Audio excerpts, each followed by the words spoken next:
Welcome to our channel. Today we how to disable Fabric Capacity Autoscale in Microsoft Fabric. Easy tutorial step by step clearly. To disable Fabric Capacity Autoscale in Microsoft Fabric, start by signing into your Microsoft Fabric account.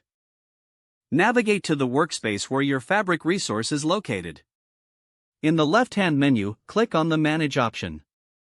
Locate the Capacity section within the Management settings. Find the resource for which you want to disable Autoscale. Click on the resource name to access its settings.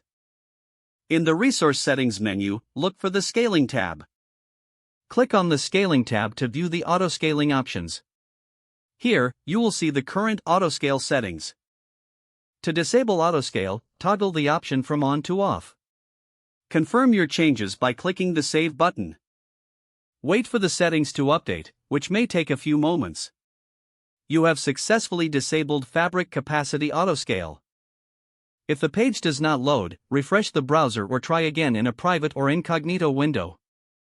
Make sure you are using the correct email address, then retype it carefully to avoid small typos. If your password is not accepted, use the Reset option and create a new strong password you can remember.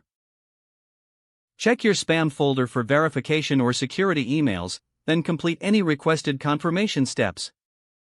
Enable two-factor authentication if available to improve account security and reduce unauthorized access risk. After signing in, review your profile details so your contact information and settings are accurate and current. If you see an error message, note it down and try again after restarting your device and internet connection. Log out when you finish, especially on shared devices, to keep your account and payment information secure. If the page does not load, refresh the browser or try again in a private or incognito window. Make sure you are using the correct email address, then retype it carefully to avoid small typos. If your password is not accepted, use the Reset option and create a new strong password you can remember. Check your spam folder for verification or security emails, then complete any requested confirmation steps. Enable two-factor authentication if available to improve account security and reduce unauthorized access risk. After signing in, review your profile details so your contact information and settings are accurate and current. If you see an error message, note it down and try again after restarting your device and internet connection. Log out when you finish, especially on shared devices, to keep your account and payment information secure. Don't forget to like this video and subscribe to our channel for more step-by-step tech guides.